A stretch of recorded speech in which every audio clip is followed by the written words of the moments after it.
Live from Tennessee, we welcome race fans one and all back to Green Flag TV, where this afternoon we are ready to rumble once again for Monday Night Prime Time. Welcome back to Green Flag TV and to the High Tide Racing Guardian Premier Series. My name is Ola Remble alongside Derek Watson, bringing you all of racing action from start to finish this afternoon from the Haiden Wheeler 200. Derek, round number 3 of the championship. It's been an intense opening couple of weeks. We were able to take a 1-week break for Easter, and now we are back and ready for more at the last great Coliseum.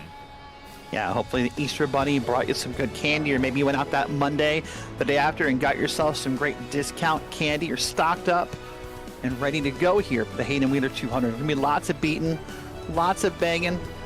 And yeah, a lot of action here tonight at Bristol. This is an exciting place. It's an exciting track. It's a fast track. If this thing stays green, 200 laps will go by just like that.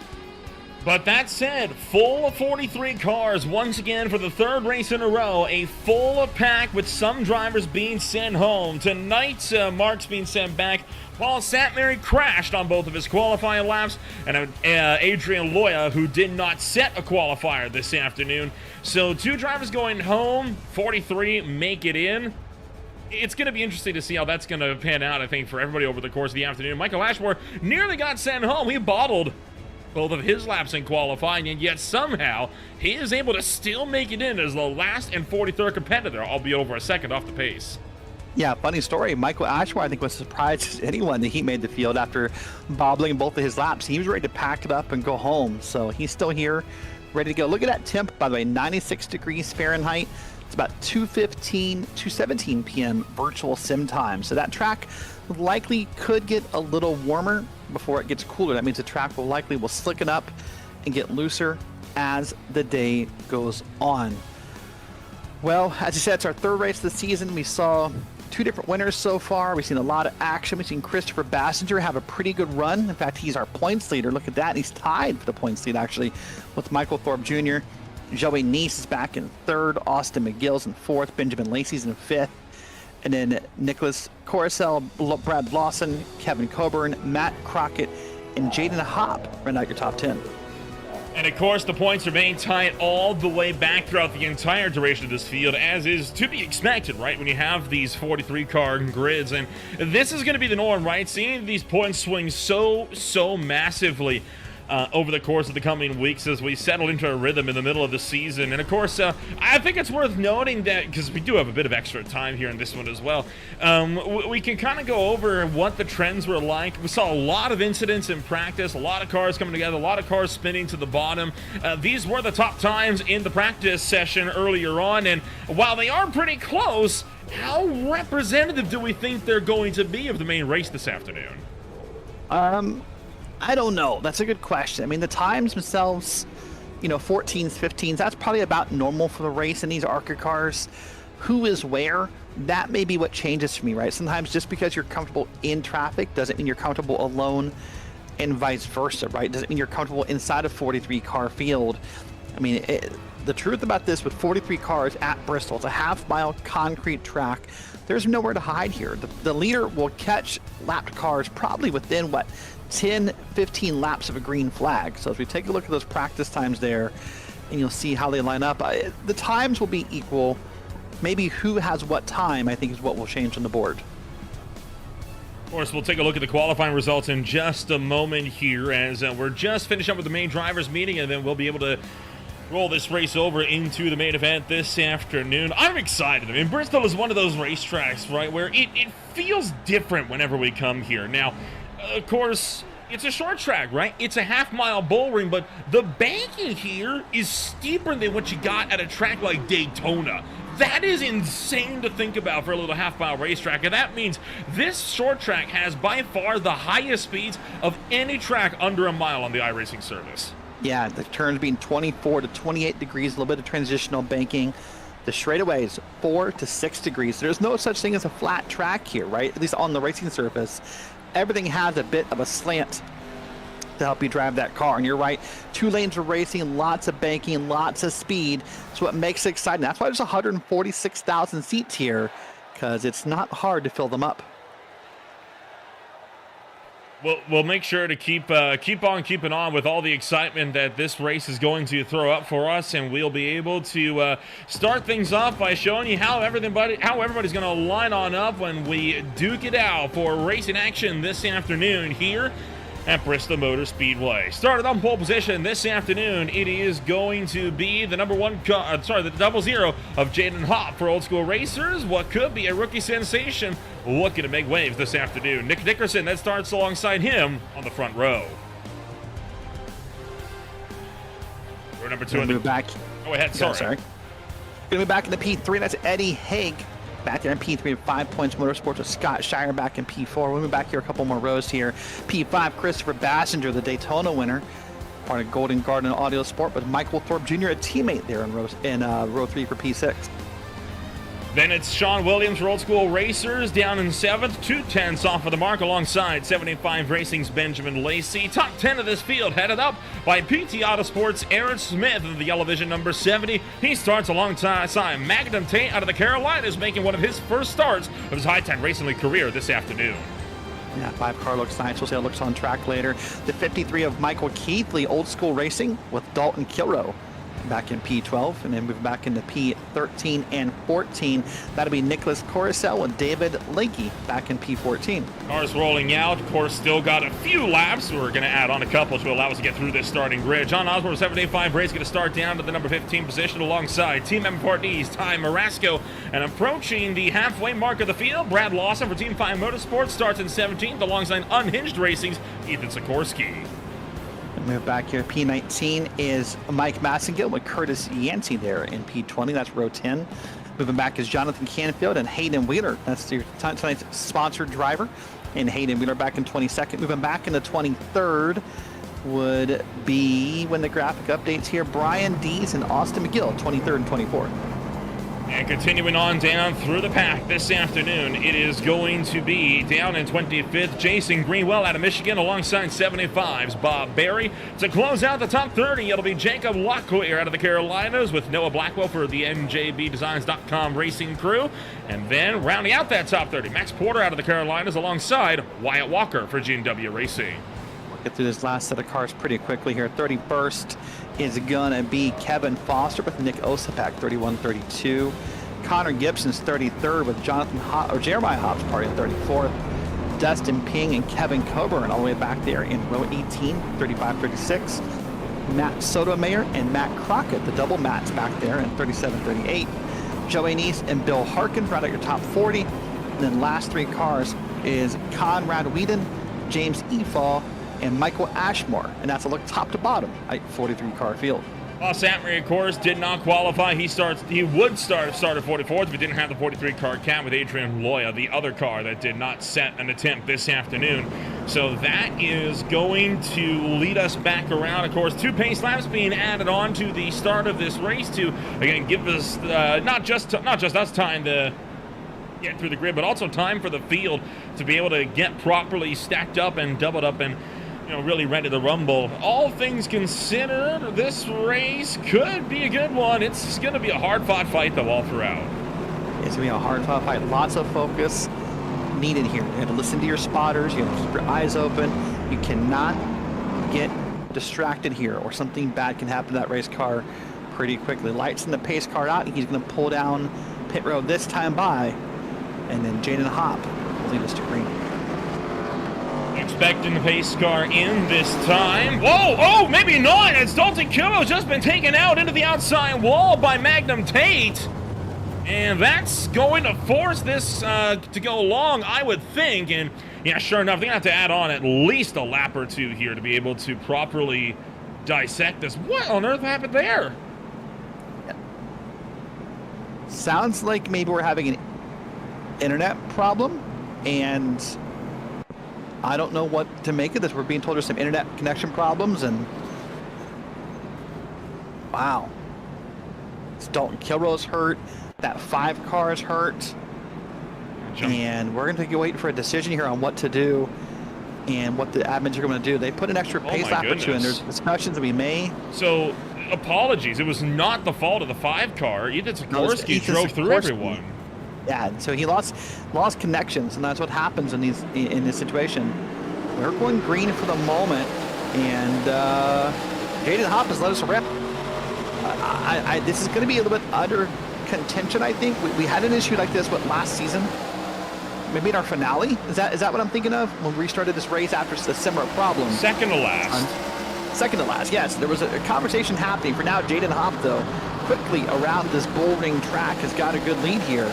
Up on top of Nick Nickerson in the number 2 car, that bright green machine. And for now, we're green at Bristol. And for now, the green flag waves as drivers are going to do their darndest here to get things working. Caution flag is out because we've got problems in several drivers up and around the background here. And, well, it just keeps escalating, doesn't it? It does keep escalating. Can't get a lock on who caused that.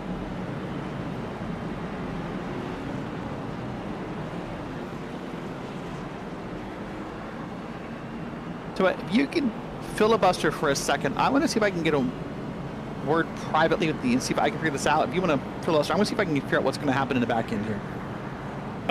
I will do my darndest. We have lost time in its scoring, so I can also try and resort that while all these things are going on as well. So it seems like problems up and down the field here in this one, but tell you what, not an ideal way to kick off racing action tonight. You see Ty Marasco with a lot of damage in this one. Michael Thorpe Jr. also having his issues of his own. There you see the iRacing pace car currently working his way up and around the racetrack. It's a struggle, I think, for a lot of folks. Try to just get things underway here. And I'm hoping we'll be able to get right back to it before too long. You see, again, Haiden Hop still the primary leader out here for the time being, trying to get something working for himself as well. He's made several starts all throughout season number 3.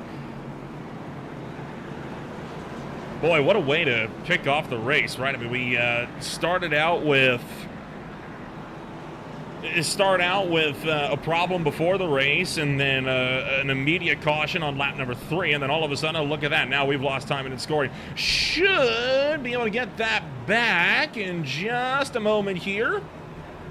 And an incident, we will be able to get just that. So we'll try to get a look back here on what happened to the likes of David Lakey, and nope, we will not be able to get a hold of it. Does look like it. That's a shame, but we'll be able to keep this up, as is Dalton Kilroe given an end of the longest line penalty, possibly for being at fault for the incident. Lights on the pace car have gone out, and we will rack them, stack them, try to go at it again.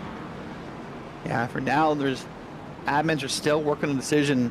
Tell you what, the field's pretty split in this call right now. There were some drivers who, yeah, we're going to leave it. We're going to leave it as it is. That's the ruling. We will not restart this race. All right, so Haiden Hop's going to lead the field here. I have some opinions. We can talk about it later if we go green maybe, but here we go. Haiden Hop, green flag once again. Sorry, folks, a little bit of an untraditional broadcast here. It's twice on a green flag. We've been unsure of what's going on. Well, we're going to be able to at least get this show up on the road this time by Haiden Hop again, leading lap number 1 to the good. Everybody else kind of tucking in line, trying to follow suit. Down to the turn numbers 3 and 4, and single file out quickly, at least for the front runners.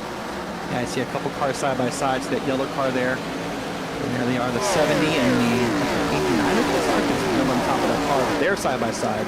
That's the first car, the 70, of course, being Aaron Smith, the second. Aaron Smith the second, of course, the first one that's been able to really make some kind of big progress here. And you can still see everybody here. Oh, look out! Oh, boy. Lacey nearly going to take it out by Keithley there up top in turn number 4. Whoa. Boy, that shows you how fast things happen in Bristol, right? It's just like that. Someone snapped loose, and congrats to both drivers for saving that vehicle, because that could have been a big wreck there on the back straight, but they got it saved up correctly, and we are still green. Still got plenty of drivers right now trying to make some aggressive moves here. This is Nick Osipek trying to go around the long way from the 3 of Jeremiah Hobbs as they battle their way back to the front straightaway.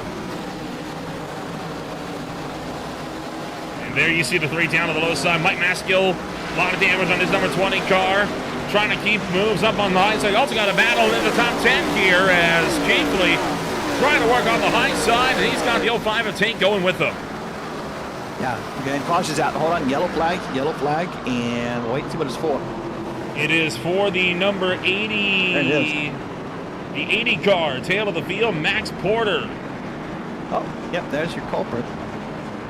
Yep, If you're parked around backwards on the track, that means you're not having a good night. So we'll wait and see what happened there. But boy, oh boy, it towed it instantly. So either that car was just dead, or he did not want to try to get around the leaders and deal with that battle. I'm not sure. Let's watch the replay here. Watch that. Is it going to be the white car up top? Here we go. Max Porter in the number 80. As we'll try to get a look on what happened here for that number 80 machine.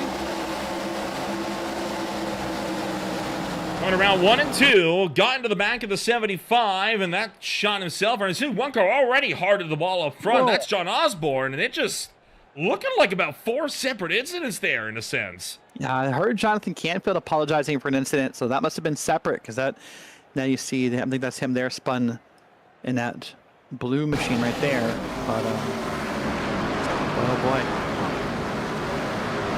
Talk about a messy start on this one. This is John Osborne up the road. Ooh, wow, so the 16 got around, got into the 5, and then everything just piles up behind him.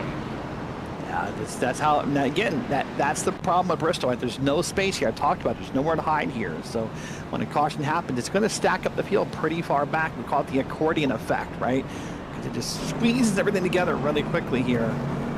The other problem with Bristol, if you have damage, maybe your Dalton Kilrow or Ty Marasco from that incident on lap 0, your Canfield or any of the other cars involved in this incident, even under caution, Nolan, we're talking 44, 45, 46-second pace laps, you do not get a lot of damage fixed under caution here at Bristol.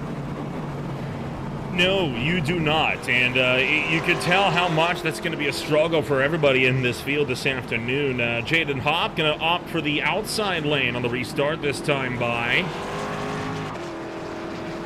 and should be more or less good to go, I think, from there. Provided this can keep on keeping on as is. By the way, something worth talking about we can hit on later. While the leader does get lane choice here on the restarts, a big emphasis for this league this week was making sure people do not change lanes before the start-finish line. I think at Bristol that's not going to be a problem so much. There's not really a lot of space to change lanes here before the start-finish line, but it was a point of emphasis after the race last week. It was, and a big decision was they decided not to inflict too many penalties because it was a relatively newer rule they put in. Green flag is back in the air, so racing action resumes. Jaden Hopp, as expected, out to an early lead. Everybody else slicing and dicing behind as they try to battle their way through. 2x2, or at least 2 wide as far as the eye can see currently, and they're going to quickly try and work that out here. Typically at Bristol, that bottom lane can feel superior. It feels like a shorter way around the track. That top lane, you can get such a dominant run, get on the gas pedal a little sooner. Everyone has a preference of where they want to be. Saw a couple cars smidge the wall there out of the corner. That's going to happen multiple times tonight as people just kind of scrubbing the wall and leaving their mark or signature or what have you. There's the 7 car. He's now side by side with that bright green machine on the inside, and he's going to see if he can get single file and get down here. No, that green car moved up actually. Outside lane tends to be the quick way around Bristol Motor Speedway, and already, despite all of that chaos in the opening stages, 21 out of 200 laps complete. So we're working steady on. We just got to, I think, keep this race green for a little while and kind of knock some laps out so we can get the early events of this race kind of out of our mouths here, and then we'll be able to really put on a show. Hopp continuing to lead Nickerson right now, holding the fastest lap of the race with Scott Shire almost a second back from, now over a second back from Nickerson in third. By the way, now that the race has kind of gone green for a moment, if we can move back, the camera's back for a second, all the way back to P36, that 41 car, that's Dalton Kilrow. Remember, he was involved in that lap 0 incident, and he's having a lot of problems. Says he's having a hard time getting in the throttle without the car just wanting to snap around. So he's literally hanging in the back of the field. He might be the one hoping for multiple yellows, and it's sort of ironic in my head that Dalton, you're Nolan to say that, because Dalton is not typically a fan of caution-filled races. Well, tonight he might be, so he can get that damage fixed little by little. But man, he is well off pace. In fact, he is, let's see, last time by, if I can number one, I might not have one for him yet currently on his lap time. He was a 15.793. That is more than half a second off the pace of the leader. They're kind of settling into a bit of a momentum here. I think drivers, now that they've had a chance to get a bit more spread out around the racetrack, we're really seeing a lot of progress being made. Then you see Haiden Wheeler, the sponsor lock for tonight for the Haiden Wheeler 200. Kind of right now in a little bit of no man's land. I mean, he's in the thick of the field, but he's all by himself, right? The lone car right now, well, one of the few cars that is several laps down in this field. So at this point, he's just turning laps, hoping to pick up points as people find themselves exiting out of this race. Yeah, I mean, he's 8 laps down, so unfortunately he'll probably never get back to the lead lap here. That's a lot of laps to make up at Bristol. I mean, right now, Matt Sotomayor is 1 lap down, Canfield is 2, and then Wheeler is 8. So unlikely he'll get back here, but you're right, with all the wrecks that could still happen here across the 200 laps, he could easily find himself in a much better position. But here's the battle on screen. This is P5 on back, now it's back to P8, 9, and 10. And you're right, these guys are loving the top end of that racetrack. And what the reason why you love it more typically, Nolan, is you're not putting as much wheel into the car, into and out of the corner, so you're less likely to have, you know, a loose or a grip problem. It doesn't mean you won't have one. It means you're less likely to have one. You see Keith Lee up high. He's going to catch the outside wall coming out of turn number 4. So sliding around a little bit. Andy Haggett going to find himself down the inside. Can't make the look, though. And at turn number 3, try as he may. So battle very much on at the moment as Yancey comes off the wall and nearly gets to the Lacey. But again, very good green flag run we're having for a 43-car pack right now here. Yeah, doing pretty good. Almost completely single filed out. And as I said, it won't take long for Jaden Hopp in that lead to start to find some lap down cars and just have to deal with that traffic. In fact, he's almost up on 1 right now.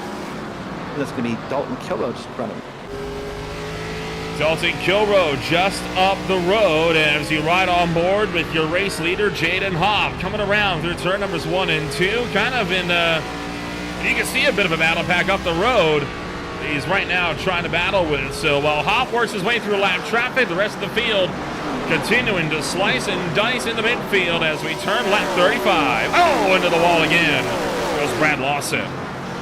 Team all night for Lawson and many others. They'll continue to have that happen to him. But here again. So let's stop and talk about the start of the race now. We've got it moving. We can do it for a second. I'm curious of your thoughts of not restarting this race. As we said, there's positives and negatives, right? Tell you right now, from what hold on, caution's out. We'll come back to that. And there is a spun car. Matt Crockett. Yeah, Matt Crockett. Started pretty far back, like, you know, late higher. I guess being a high 30s, we call it that way. And having a hard time here. Tough break for Crockett on this deal. Let's take a look back, find out what happened. Coming around through 3 and 4. Up on the inside of the Canadian Tire Chevy. Right there. Yeah, you can't get there's so much banking here in the corners. I mean, I said it's 24 to 28 degrees transitional banking. If you try to get off that banking with one tire, you're just going to upset that car. Well, good news here in Nolan for Dalton Kilroe. Remember, he just gotten passed by Jaden Hopp. He is the lucky dog. So keep that in mind and watch the replay again. Yep, just touch that apron. And he went. Good for him. Got it parked down there on the bottom of the track. Sat still. Didn't get in anyone's way. So Dalton Kilroe gets the lucky dog. Cars down pit road. Here we are at Bristol. Double pit roads in play this afternoon. It is not the single pit road format that we've seen this league utilize in the past. But I can say I'm popular. I think that's the right decision for the record. I think double pit road is the way to go. I don't know your opinions on it. You and I have never discussed it, but I love the double pit road format. So I like double for green, single for caution. And I know it's very difficult to enforce that. There are ways you can enforce that.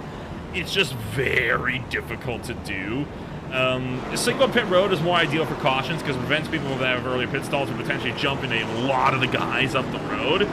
But at the same time, you run into the problem, right? If you come down under green flag conditions with single pit roads, oh, well, now look at that. You've lost 4 laps. And you got to hope there's not a caution or your race is screwed. Well, I think the fairness, though, is that everyone enters the same place, everyone exits the same place. There's no confusion about where do you line up, right? We all going to line up at the same, or even where's the line, I should say, the lineup. It's all right there in that one turn. So single pit road means you go all the way around. You enter off of 2, you exit out of 1. Double pit roads means that, drivers enter their own pit road. I like the single format. I'm a big fan of it. By the way, Jaden Hopp's going back to the inside lane. I guess maybe he didn't like what he felt on an outside lane restart last time by, because he's back to the inside here with Nickerson in second, and then Thorpe and Shire right behind him. I'm curious about this. I didn't expect to see that from Jaden Hopp. I thought he would definitely be looking to take the outside line. I mean, it's the dominant line of this racetrack. I don't know why you wouldn't. Green flag, though, coming back out in the air this time by. He's going to hightail the way down to the turn number 1, and we'll see if he's got something figured out that we don't know about. Yeah, you're right. I mean, the top lane is pretty dominant, so I'm a little surprised as you are that he picked the bottom lane, but doing pretty well up in here, and he's got now competition running behind him. They're not double file behind him, so he could, in theory, pull away for the moment if they keep racing like this. So he's going to keep up the aggressive battle for the lead, while it's also on for second behind with Michael Thorpe Jr. And Nickerson, contact between the two. Thorpe slides down the racetrack, able to get it together. Pulls up, clears for second across the nose of the number 2 for GFR Racing, and now 34 taking off into turn number 3. Yeah, Thorpe's going to do a great job here. You see he got a small bit of a bump, by the way, when he went around Nickerson. Got a big bump, and there's a big wreck. Oh my gosh, 1, 2, 3, 4, Still 5, piling 6, in. 7 cars bumped.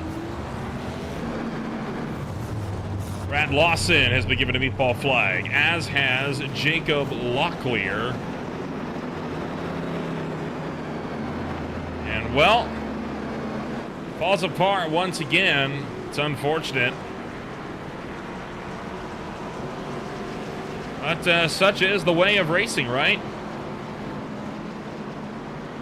Yeah, unfortunately, such is the way of racing. That's just how Bristol works. And the problem is that for those guys who kind of piled in last second, it looks obnoxious when you see it from our cameras, right? You go, oh my gosh, how'd they do that? But the truth is, one of the challenges of Bristol is that when you come into that corner, you don't know what's waiting for you outside that corner.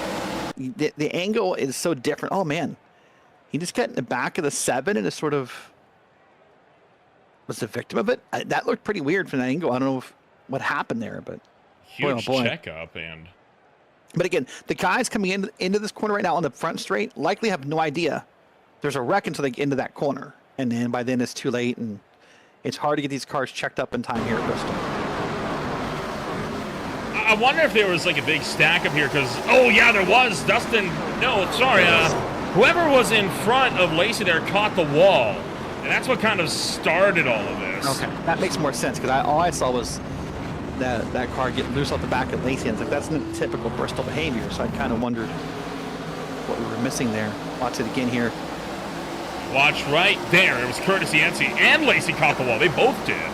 Yeah, Lacey checked up and slowed down because of the wall, and then behind him starts this big 7, 8, maybe 8 car wreck through the corners of Bristol. You see people like sliding sideways. They were on the brakes. They were trying. They just could not seem to get it slowed up in time.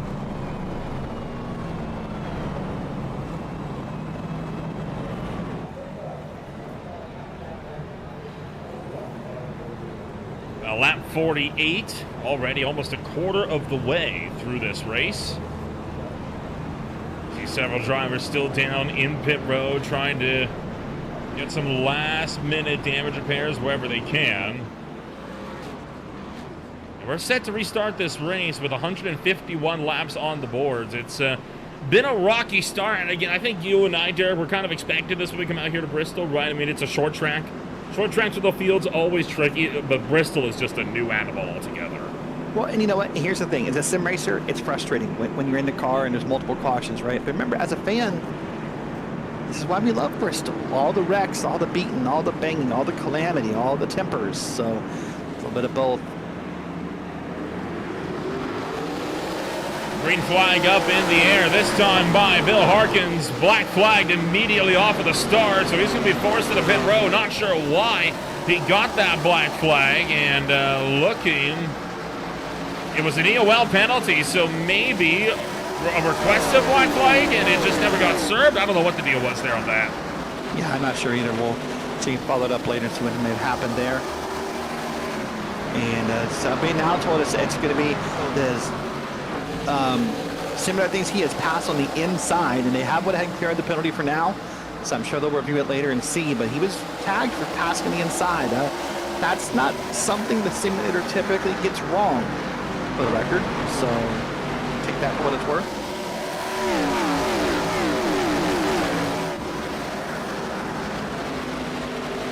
Well, here we are, maybe trying to work our way back into a rhythm here, Nolan. And nope, never mind. Caution's out again as I say the word rhythm. The rhythm of the night is going to be yellow after yellow after yellow. And there's a car. Oh, let's get that off the track, please. Oh, boy. Conrad Whedon, it looks like. Well, you know the drill. We'll jump back. We'll take a look and find out what happened. Look up top, that white machine at the top of your screen here. Let's see what's going to happen to him. He's going to touch the wall and then come down and come across the freaking blue machine. That is a big like into the inside wall. Yeah.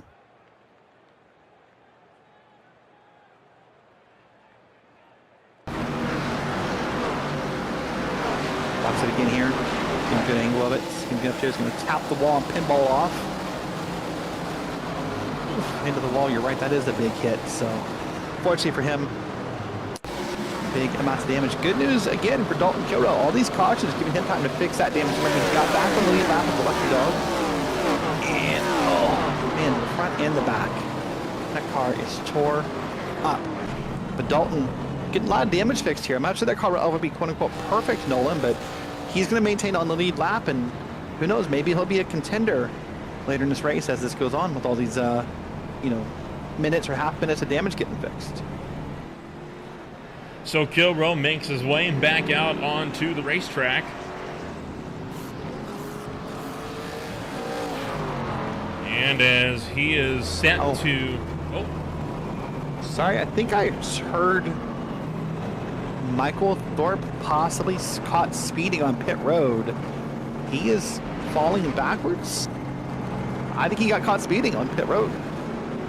Interesting. So big mistake there for Thorpe as he'll drop to the tail end of the field right as we're set to just about go 1 to green. So as a driver, talk about that perspective for a second. This can be a frustrating moment, right? Because you feel like you can never get a rhythm in. You know, if you're someone up there, if you're Scott Shire and Aaron Smith and Brian Dees, you feel like you never get the time to catch Jaden Hopp. That will start to eat at you a little bit. You've got to keep that under wraps here, man. If you get hot-headed here, if you get impatient, if you get frustrated at Bristol, you're only going to manifest that and expound on those small mistakes to make them bigger and bigger and bigger. But look at this. Scott Shire's now up front, by the way. This is a new car up in P2.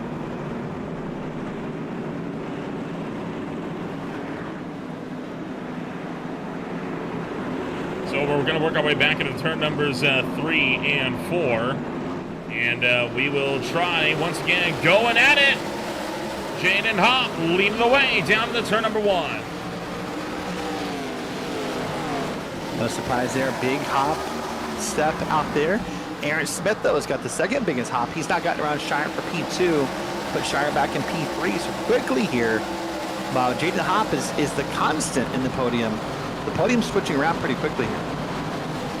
And Podium is not playing around right now, as a lot of drivers are kind of in a struggle here. Thorpe slowing, looking like he might have had a problem on the racetrack as he drops to the field. He's able to get his speed back up, though. We will not have the yellow flag, and everyone else jockeying for position as we take back to the Bristol Motor Speedway into turn 3. All right, you see here, watch him on board with this bright green machine, and just look how fast a lap happens here, by the way. If you think about just, hold on, cautions out again, and I do not see the cause of it yet. There it is. There it is. That is David Lakey, unfortunately. unfortunately, as we find him facing the wrong direction. Looking like Matt Sotomayor potentially with a hand in this as well.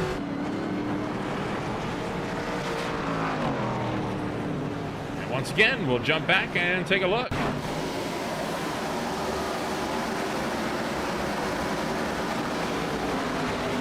Wait and see what's going to happen here. Oh, there it is. Oh, there's a big calamity. Yep. I caught it already in progress. Looking like Thorpe may have just managed to sneak through there.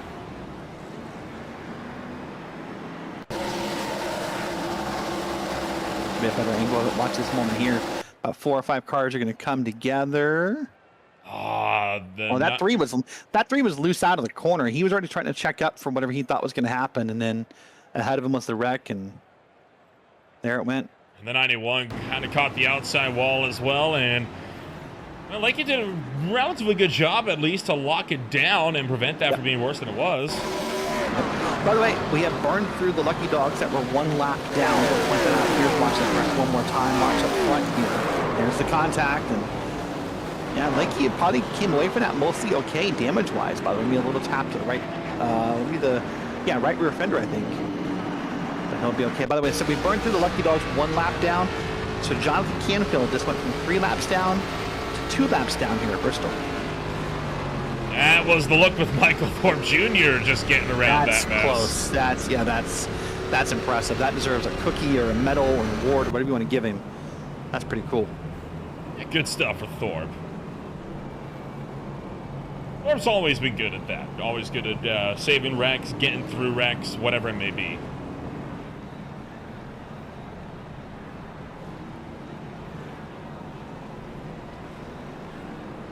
All right, well, I talked about this rhythm. It's going to be harder and harder to find, and the problem is going to be that as these laps tick down, remember, we're already more than a quarter of the way through this race. We're quickly approaching halfway through this race.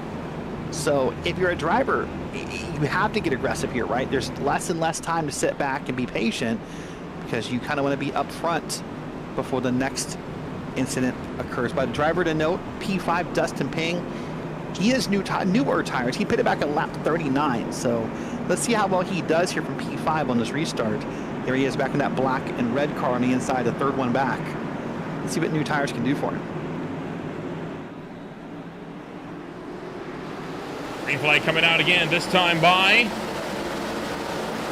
Haiden. Hop takes off, leads the way down to the turn number 1. Scott Shire side by side with Austin McGill for 4th.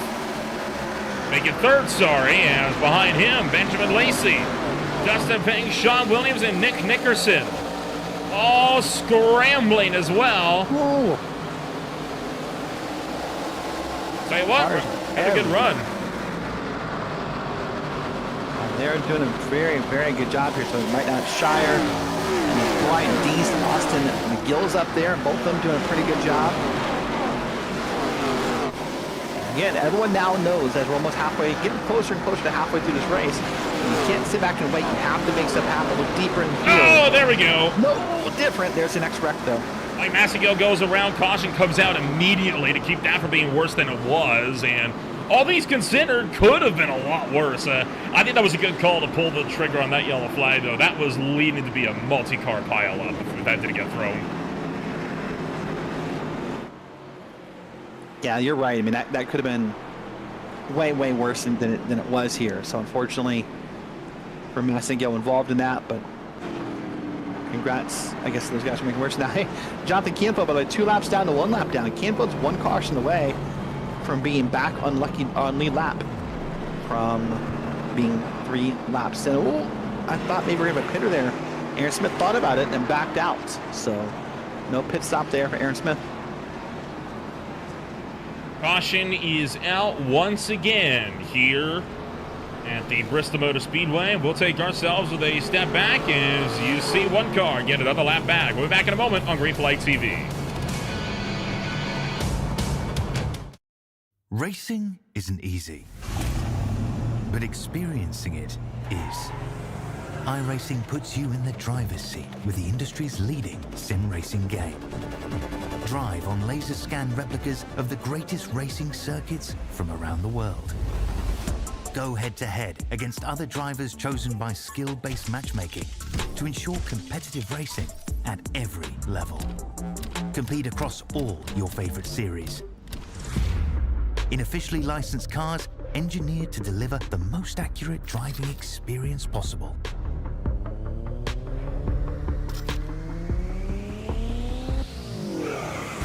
Join a race or host your own with players from across the globe. Race against the computer or in a league with friends. Feel the thrill behind the wheel. Visit iRacing.com.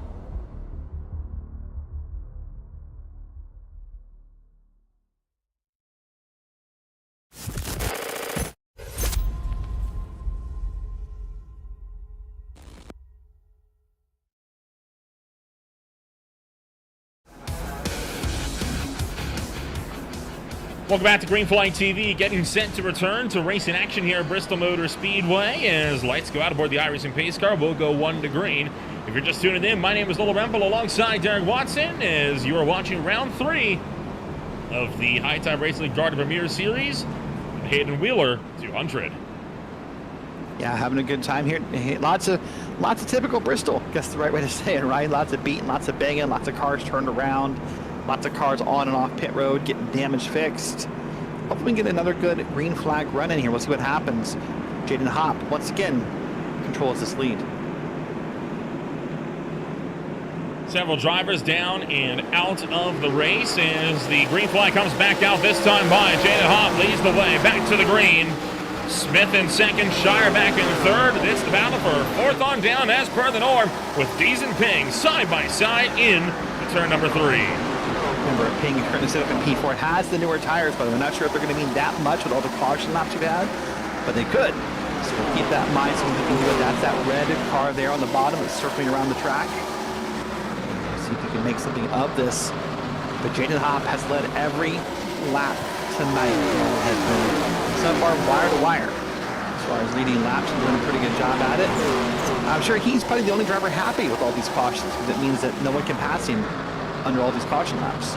Emphasis on so far, right? Still a long way to go in this race in action this afternoon.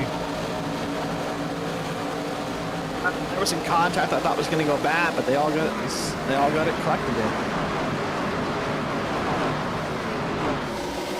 Carney 77 will jump back, look deeper in the field. Oh, multiple cars slapping the outside wall coming off of turn 4 that time. One of those was James Efaw at the number 88. I think the driver just ahead of him, you saw on the inside, just caught it as well. Might have been Matt Crockett. No, it was one ahead of him.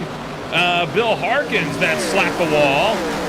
So several drivers really flirting with the limits out of 4. Ooh, I was going to say, by the way, when you're Efaw, that's a weird phenomenon in driving. We have a hard time talking about in racing, at least, where you see someone in front of you do it, and it just somehow you end up sucking yourself into the wall. It's like a monkey see, monkey do kind of scenario. I don't know if it's target fixation or if it's lack of focus or if you just kind of, I don't know what happens, but that's pretty common to watch someone in front of you scrub the wall.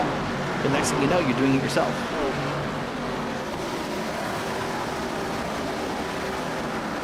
Starting lap 81.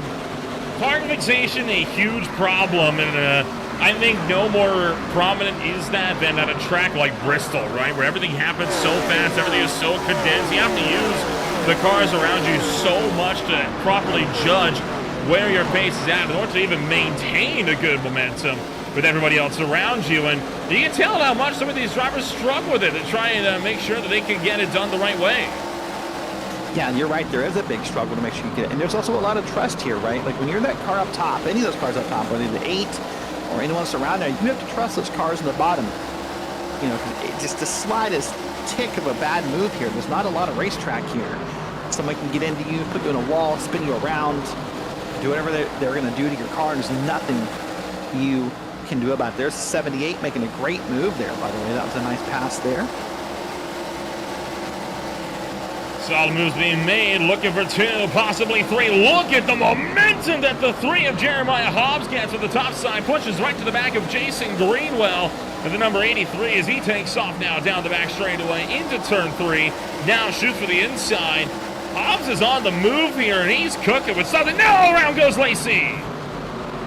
Wrecking. But that 3 car, I was going to say, has brand new tires, by the way. So keep that in mind. We'll talk about that after the caution. Oh, I'm really happy. I thought Lacey was going to get kind of turtled or beached right there. I was going to get the car moving, but he did. And then the question is, did he get it moving? Yep, I guess he did. I was concerned he didn't get it moving before the time the leaders came around, and the Irish team was going to put him a lap down. But based upon the way he's driving away, I'm guessing that's not the case. Let's watch the replay. There's Lacey in the 7 up on the outside. And just a small, oh man, no, there was contact actually. I started to say there was contact from the 71. That 71, of course, is Wyatt Walker. But I don't know. Like, that may have been netcode. Let's watch it again. It was big netcode. Yeah, a lot of netcode. So let's talk about that though. That's what I would almost call inevitable netcode, right? Just because they netcoded in the moment, you could argue that based upon the way that Walker's car was pointed and moving, some people would argue that's what we call inevitable netcode. That means had the netcode not happened, maybe a second longer from now, that same contact was going to happen. But in that moment, you're right, that was pretty egregious. Well, right on board with Wyatt Walker here. Maybe not. Well, try it again. No, don't think we'll be able to get it from Wyatt Walker, but yeah, I would have really loved to see, what he saw throughout all of that, and if it was really on that trajectory. What we can take a look at is sorry, real quick, I want to point out, I just noticed new leader. Eddie Hackett, no kidding. Jaden Hopp has pitted. Jaden Hopp has gone down for tires and gas, so he's back currently in P11. So anyone ahead of him has pitted earlier in this race. Lakey, Osipek, Marasco, Hobbs, Greenwell, Thorpe, Foster, the 40 at Carousel, Yancey, and Hagee are all now ahead. Now I'm curious how Jaden Hopp acts in traffic. And I don't mean that negatively. What I mean is, how does that car behave in traffic? Is he going to have such an easy time pulling away? Or is he just going to be kind of stuck in rush hour traffic? Take a look at the top right of the screen, and you can kind of see the live championship updates, give or take a bonus point or two, right? Right now, Michael Thorpe Jr. on track to take the points lead as he runs up in 6th, and Bassinger, who's currently was leading the entry tonight, looking like he's going to be dropping back close to 20 points down. That's a huge drop in just 1 week. It's not been a great day for your points leaders. No, not so far. I mean, Kilroy's had problems, Bassinger's having problems. Who knows, though? Still, 100-ish more laps to go at Bristol. Who knows who ends up where? New leader for the first time on the outside. Eddie Hagee takes us to green and gets a decent jump over P2 and P3. Decent jump, yes, but the rest of the pack still having to kind of cut and run behind him. Michael Ashmore with the black flag as well, by the way. As the field working themselves up and around. Some tight moves being made, but double file for the most part, and looking like we'll get out of this all right. So far, everyone's okay. Still a lot of close racing, a little bit of beating. They're 3 wide. Oh, that's not going to work. That's not going to work. Oh, it did work. For now, there's still 3. The Osbeck on the bottom, Hop on top, Williams in the middle. They are going to make it work. They went 3 wide. And they had to make it work because there was nowhere for anything to back out of that move, right? There was a car behind Osbeck on the bottom, and so they had to make that work, and they did. Good job for those drivers. You get a little bit nervous whenever you see that sort of thing, don't you? It's it's one of those things where, it can happen so quick that it can fall apart just as quickly as well. Oh, yeah, absolutely. 100% they can. So, again, that made me nervous. I'm glad I'm up here and not in that car. I'd have been way more nervous in that car than I was up here. So the field cycling into 1 and 2.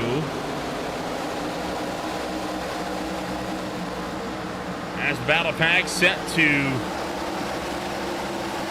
keep the runs going. Oh boy, there we go. Round goes the 18 of Noah Blackwell. And for the second week in a row, he's involved. And Nick Dickerson having to slam the brakes to avoid getting caught up. Remember, Nickerson at one point was up in P2, started out there tonight, and then having a hard time from there. Let's watch the replay here. It's what's going to happen. Watch the 18 car. This may have been actually a lap early. It was. This is the lap prior. I'm moving pretty quick here, so Yeah. seeing this ride racing here, and man, see that car up top is having some trouble. The 71's having some trouble. It keeps stacking the wall. There's Dalton Kilrow up in front of him, almost 3 wide again. And Nickerson turned him. I don't know who turns who here. That's gonna be a good call because some people would argue that the car in the middle was kind of coming down, and so we'll see who, if anyone, gets blamed for this call here in this moment. Watch this angle here. Hard to tell. I think 18 gets a little loose and starting to come down a little bit. I don't know that You reckon? that bright highlighter yellow car could have done anything about that. I mean, he could have lifted maybe in this. I'm not keen on being 3 wide at Bristol. I would have lifted just because I don't want to be 3 wide at Bristol. But oh boy, both of them got hard hit there. Well, that makes sense then why Nickerson rolled to a stop. Not so much avoiding, more he was caught up in it. I mean, he didn't want to necessarily drive away, but this yellow flag going to put us past the halfway mark. Yeah, it's going to put us past halfway mark. By the way, let's give us some names here that no longer have already called it night. Brad Lawson done. Ethan Sikorsky done. Michael Ashmore done. Magnum Tate is done. Like I said, Joey Neese already done. Max Porter. Mike Massengill, the newest name on the list. So there's some cars already called it a night here, just under, for them, 100 laps at Bristol before they called it a night. So the herd is thinning as this race goes on.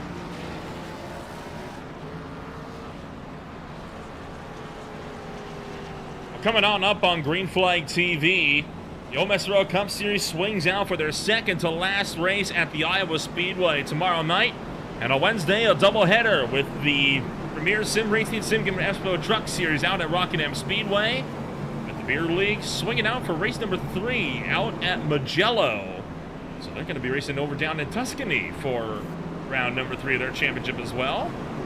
Boy, what a fun week that's been to watch, by the way. Sorry to cut you off, but that's been, I want to promote that for a second. That's been super fun. we get to watch that when we're done in the booth for the Premier Sim Racing Sim Gaming Expo Truck Series. We just stop and watch. Like, watching them race those little Legends 34 coupes around is a blast. I was shocked at how well they raced on road courses. It's good fun. But green flag back in the air. Haggy running away into turn number 1. Yeah, doing a great job. By the way, there's Ty Marasco up in P2, by the way. Remember, Marasco involved in that lap 0 incident. He, I think, does still not have a front end on that car. Shows you how unimportant Arrow is here at Bristol, because he's no front end on that car and running in P2. Continuing to just drive away at the head of the field. Ty Marasco back in second, courtesy NC4, Ben Moore struggling behind to maintain their own runs. Coming back around into turn numbers 3 and 4 this time by, and it will once again be the 78 to the inside of Dustin Payne. 2 wide, 3 rows deep. So now what you got on this track is a big smorgasbord of strategies, right? Drivers have pitted on different laps, different amounts of tires, everything is on the table here. So you see just so many cars behaving and driving differently. Not something you commonly see in these races. They're 3 wide again. Oh my gosh, that's Thorpe on the bottom, Hawk in the middle. And Thorpe is kind of backed out. So you know what? I'm good. He has decided that he is very much good for now, so he'll keep on with his runs here, and we'll see if he's going to we'll see if he's going to have any kind of change in heart later on throughout the course of the race. So Jaden Hobb, Dustin Ping, and more will continue to do battle side by side over turn number 4 and down the front straightaway into turn 1. A stellar outing that a lot of folks this afternoon are having, and so far, one of the longer green flag runs that we've had this race. Yeah, this is going to shape up to be maybe our second longest green flag run, and could turn into our longest if it stays green a little bit longer here. Look up top, by the way. Good news for the field. Those numbers are now counting down. As a driver in my head, that's a milestone in any race. I don't care how long it is.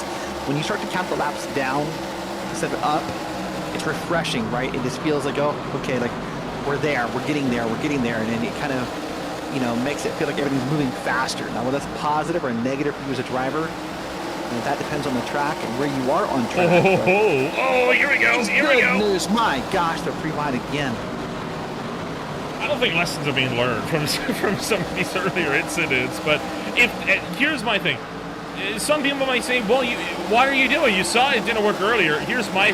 Oh, and I'll get back to that in a moment. Sean Williams going to get turned to the inside. Oh, and he's flipped. And Lacey? oh, that could have been a lot worse than it ended up being, let's be honest. Yeah, I thought I saw a shade of a cargo. I thought, was that Ben Lacey that went on the inside? I couldn't tell. I don't think it was. Jeez Louise, that was a scary wreck, though. That could have, again, been a monster ride. Take a look. Watch the replay here. The pig just turned him. Just a Bristol wreck. Nothing egregious. Just a small. Oh, there it is. That was not Lacey. No, it was the 40 entry of Nicholas Coruscant.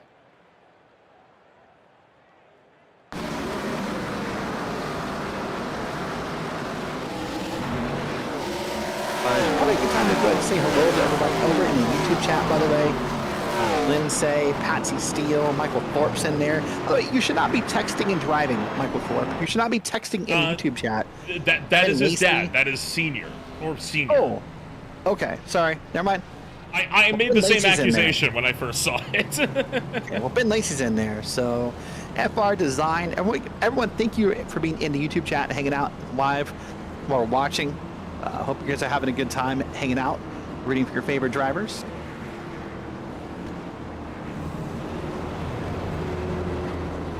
Going back to what I was saying before, right? You know, some people say, why do we keep making these moves? We've seen it doesn't work. Well, my counter is, if you can do it cleanly, if it doesn't result in a wreck, why not? Go for it. If you're confident you can do it, but then the question comes to me, whose confidence is misplaced? Well, the question is just not, it's can you do it? The question is, are you confident everyone else can do it? Are you confident about the effect it's going to have on the field, on the racetrack, on whatever you have, right? It's not a road course where it's a question, can you know, maybe brake a little harder in a corner and just make up some time on the guy in front of you? Everything at Bristol affects everybody, right? Again, it's a half-mile racetrack, you know, 15-second laps under green, and it's happening by the time Marasco. So, funny story, last night in the Blazing Pedals broadcast, myself and Justin Prince, we tried to interview Ty Marasco after a wreck. Turned out he had gotten up just to kind of step away from the PC and maybe grab a drink, and so we interviewed dead air about 30 seconds before we gave up. So yeah, I mean, I realized, I was hoping maybe, you know, it was one of those things where you couldn't hear us or whatnot. So yeah, so Ty Marasco, maybe we could talk to him tonight. He DM'd me after the race. He kind of laughed. He's like, yeah, like, sorry. He's like, my first interview in a while and I wasn't there. And I was like, yep, well, that happens. That's the magic of live TV when we're trying to do interviews live on the caution. Yes, sir. Pace car back in the pit road. Green flag coming back out into the air, this time by the field once again, rocketing away down to the turn number 1, and Marasco clear of Hop and more. And boy, it didn't take Jaden Hop long to get up here, did it? Look, he was getting to the bottom lane. Whoa! And right up here, make contact. And Marasco, my goodness, they make contact. Two vast different lanes, and Hop's going to clear him. No! Yeah, it isn't there. Tell you what, a great fight these guys are having. Jaden Hop retakes the lead of the race for the first time since he lost it in the first half of this one. That was an aggressive way to go about retaking the lead, but hey, little door check. All's fair in the art of war, and now McGill takes advantage. Marasco catches the wall, trying to take second back away from him. Wow, that was close. I thought they were going to make contact for a second. They both got it saved up there. So here it is.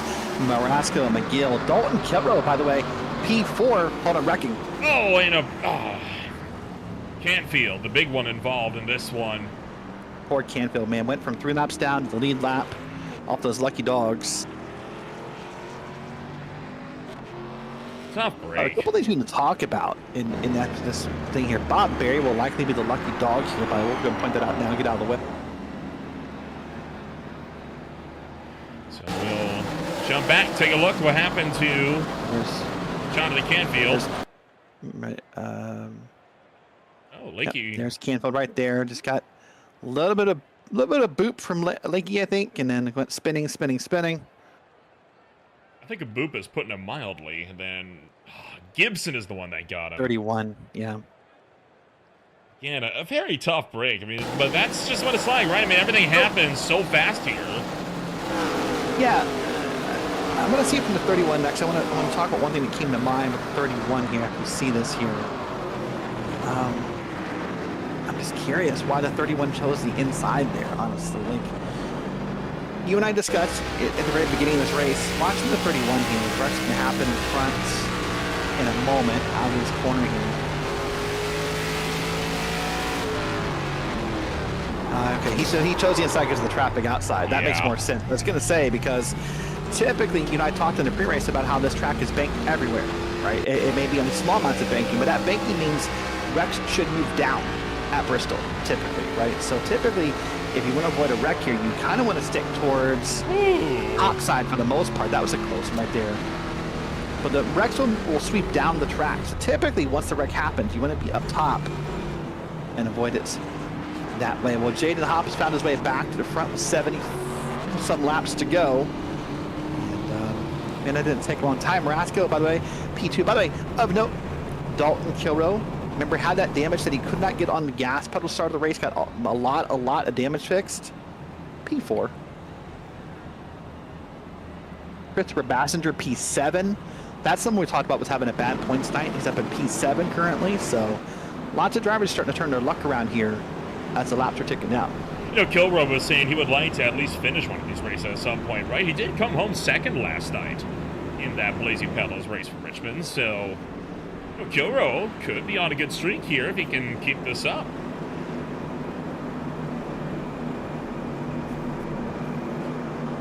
Connor Gibson, by the way, going ahead and apologizing right now to Canfield. I don't think Canfield understands. I don't think Canfield's, he said you're fine, don't worry about it, so.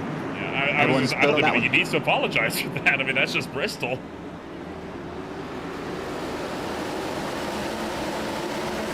Well, hops away.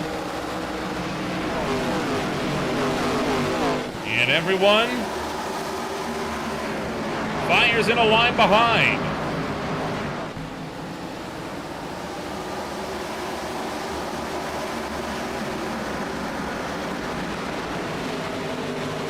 Too wide as we're going to work off of the corner for several here. JC Michael Orb Jr. will look for three on the inside of Christopher Bassinger. And Scott Shire, no dice that time by. I thought he might try to force some three. He decided against it, probably for the best. I was going to say, he was really making that bottom lane work, though. He was doing a great job. There's some smoke, and that's a nice save. No caution there. No one wrecked yet, at least. That was Wyatt Walker that had gone around deeper in the field. And this is why. All kind of checked up here together.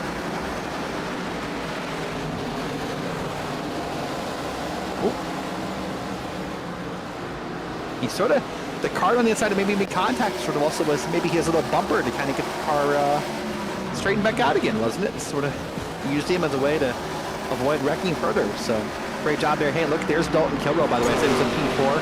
Now he's in P2, and he is trying to run down Jaden Hopp. And if I know Dalton Kilroe, he's not done being mad about the start of the race. So he's likely driving angry, right? He's likely got a little extra motivation inside that car to get around here and try and win this. And that, what a statement that would be, by the way, to go from being a wrecked car on lap 0 to the leader here with about 70 to go. So Kilroe going to make the look just behind him. Another aggressive battle starting to go on as well. Ty Baresco, Austin McGill, Brian Dees, and more under a blanket for the final podium spot as well. They were just side by side across the line the last time by. They are side by side for fourth, and McGill going to squeeze Dees towards the outside wall.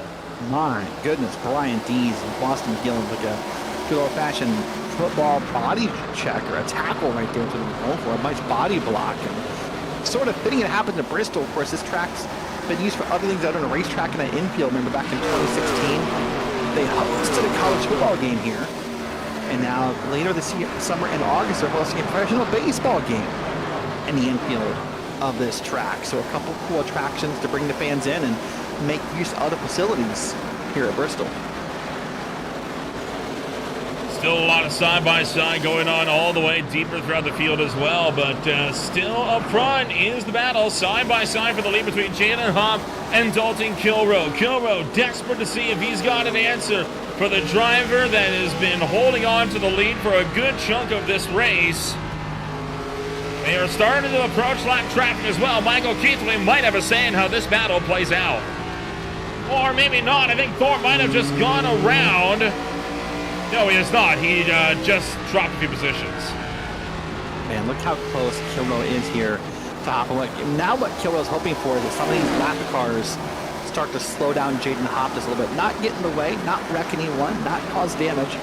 Just slow that pace down a little bit to help Dalton Kilroe find an opening to make that pass. But man, speaking of there being an opening, there's none right there. That's 1, 2, 3, 4, 5 cars all crammed in together as Thorpe to scrub the wall. Ryan D's continuing to hemorrhage positions. This is Tom Marasco on down the battle for third between McGill, Smith, Thorpe, Dees, Shire, and of course Marasco, the one that's been running up there for the last little while. Michael Thorpe Jr. really cutting his way through the field, doing everything he can to try and bring himself up towards the front of this field. Marasco maintains his solid run so far. Austin McGill looking for the outside line. Look out for Keithley! And now Smith almost goes around. Wow, these guys are pushing the 3 wide all night long here. They're making it work for the most part. Give them credit for that. But it's every time it happens, cautions out, by the way. Oh, it was such a good run. Yeah, we're working on one. Oh, here we go. Oh, it's Jaden Hopp! Jaden Hopp's around and Kilroe's to the lead. And that was Jonathan Canfield involved as well in that bright colored car. So, boy. Oh my gosh. Oh boy. We're going to wait and see what happened here. See what caused what. And for the moment, the 2 cars involved in lap 0, Kilroe and Marasco, are both going to come down pit road. Well, let's watch the replay here. So there's Canfield in that bright colored car. Going to come to the top of the track. He's going to get tagged by the car behind him. Oh, and right in front of the leader. Spinning. No! That's... Wow. Kilroe did not escape unharmed either, it's worth noting, as you saw him pick up quite a bit of damage as a result of that. So he comes down to pit road, gets that fixed up. Nothing Jaden Hopp could do there. That was quite literally one of those nowhere to go type of situations. Would have had no warning of that from the banking. And again, right, you're exactly right. And again, as we said earlier, when he went into that corner before, had no idea Canfield was likely spinning, right? So that sucks for Jaden Hopp. Yeah. Again, here's going to be the contact right here from the 18 into Canfield. Let's ride on board with Jaden Hopp, the man that was the leader, now all the way down in 23rd, and might not be able to. There we go. So watch this again. So they're going to be spinning just a moment up here. With the way that England's car is, has no idea. Right there. Yep. Never saw it coming.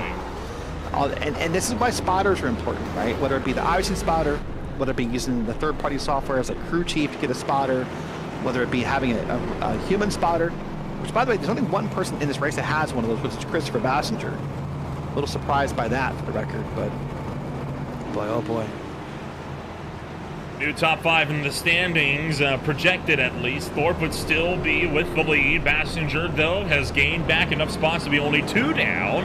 McGill 22 out, Crockett 23 out, and Coruscant 27 out. So that is again projected top 5, and once again, heavy asterisk on this. This is experimental, what we're using here, so this is not official. That is, I think there's a couple of bonus points that might need to be tabulated in that as well, but that is roughly what it might shake out to once this race comes to a close. That's assuming nothing else crazy happens between now and another 50 some laps from now. I do like half of that, though. It does really help put into perspective the overall events of this race. But green flag's out.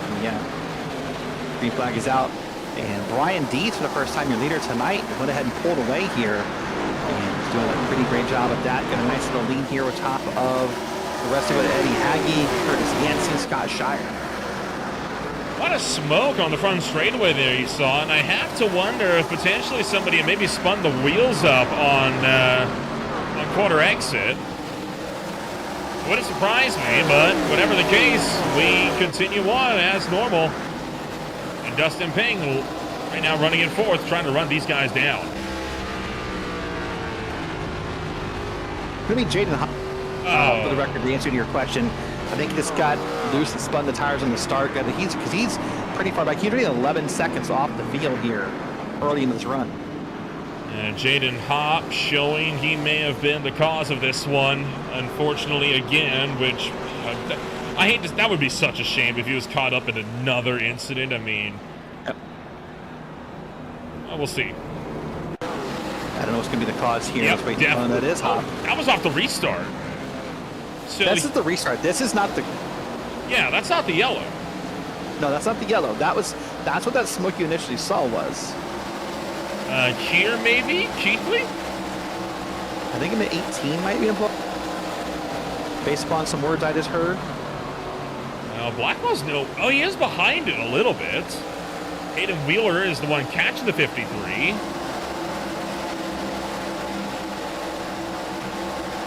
Getting closer, maybe. Oh, he was! Netcoder right into the back of Keithley, and around he went. That's awkward. That is awkward, and I don't quite understand the words that happened there afterwards. But there were some words not fit for broadcast. I'm not surprised. Well, I'm confused on which way I thought. Where the words were from Blackwell, not from the other way around. That's where I'm confused. So I don't know. No, Blackwell, by the way. Blackwell, by the way, has been given a black flag, so he is into pit road and might be done. He's been deemed the cause of two yellows tonight, so that's gonna be the penalty for being so. Let's see. It's always interesting. But you know, as we look ahead, the unfortunate possibility for the High Tide Racing League, the next week we go to Darlington. Oh boy, that's a track that can cause a lot of calamity. Then I believe next up on the schedule is Rockingham after that. Oh boy.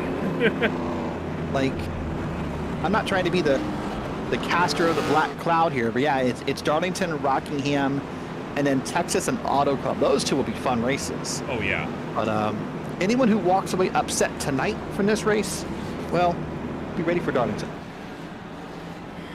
And Rockingham after. We've seen, we've seen tempers flare at both of those tracks in the last few months across the board in other leagues. I think most notably in OMSRL, where we had quite the fiery finish at their Darlington race, I think about a month ago at this point in time. Well, Eddie Hagee picks up the lead as more pit stops took place under that yellow flag, and, well, we're back to it.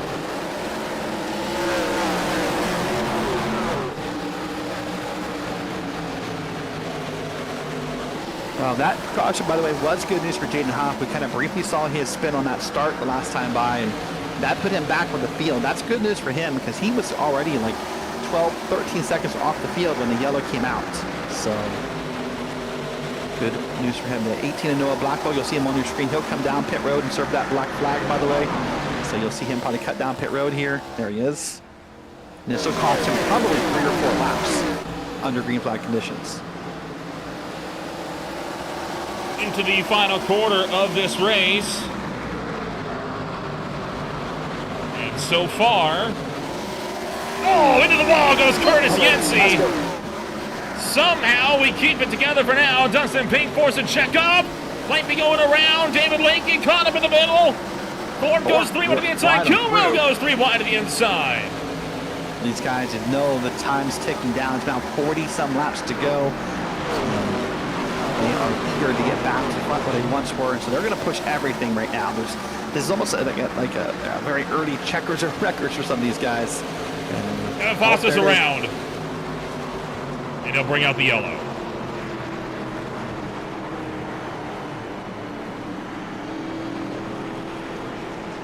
Caution are we on now? I'm lost count. 402. 400. I think it's a slight exaggeration there, my friend. Yeah.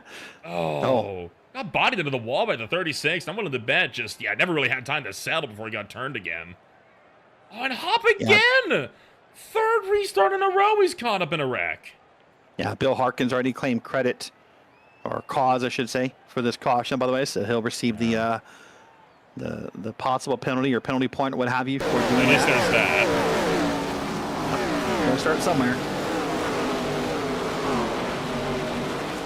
And some people might say, you know, oh, it was on the 49.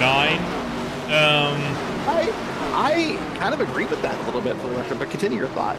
Well, my thought is, well, Matt Crockett, I don't think he had a lot of time to necessarily react to what's going on. Because remember, we're mid-corner. We just saw from an onboard with Jada Hop a few cautions ago how little you can see out of the windshields of these cars. Crockett would not have had a lot of time to check up there. And, in fact, if we can actually jump back and let's get a look on board with Matt Crockett here. Bear with me for a minute. Let's see exactly what he saw for this. The difference, in my opinion, is he sees everything here. Right? You're not wrong. Now, it's hard to assign credit to him there because, I mean, again, he's the car behind. Yeah. It is hard to check up here. That's a little bit of everybody. That's probably harder to assign blame. I like that Harkins took the credit for it and said, hey, that's on me. Because at the end of the day, Crockett wouldn't have had to check up, and Foss wouldn't have caught the wall if he hadn't gotten into it. That's exactly right. Exactly right. Well, we're definitely above 10 cautions. I know I said 402 earlier, and that's kind of being exaggeration and over-dramatic, but we're definitely plus 10 as of this moment. So let's walk through here. It's going to be Eddie Hagee, Scott Shire, Aaron Smith, Ty Marasco, Michael Thorpe's back up, Dustin Ping's back up here. So, oh boy, this is shaping up to be a very exciting finish here at Bristol. So the field going to work their way through. And we will once again go racing now with 39 laps to go. Hagee with the lead. Shire in second. Smith, Marasco, the next two in line. Green flag is out. Hagee is clear by start finish, and Shire just didn't get going. No, Aaron Smith went ahead and went right on by the outside. He'll get a beautiful run here. As with a 34 on Michael Thorpe, that top lane Dalton Kilrose up there. Man, they're going to get a massive like, Superman-style run through there. And, oh boy, Ty Marasco just barely got ahead of that 78 car behind him. Just barely able to get on ahead here while everybody is kind of tucked up in line. Back behind. The pack still aggressively dogfighting with one another as we fight it back around in turns 1 and 2.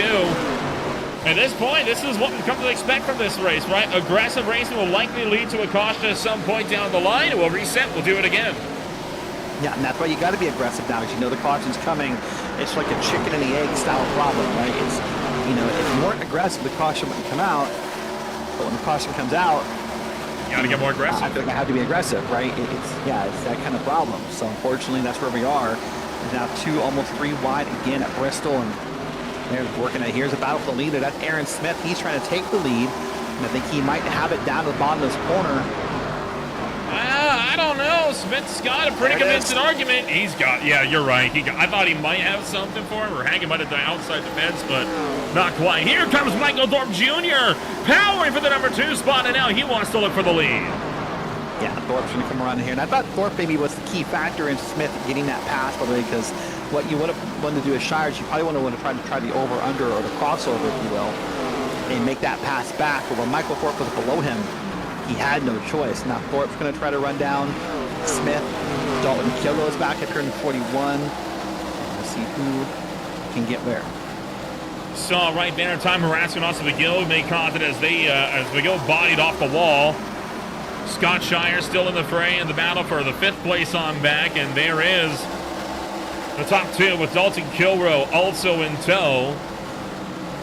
Kilroe looking for the outside into turn numbers 3 and 4. But right now, these two are just in lockstep right now, and they cannot get away from each other. No, they cannot. Doing a great job, by the way.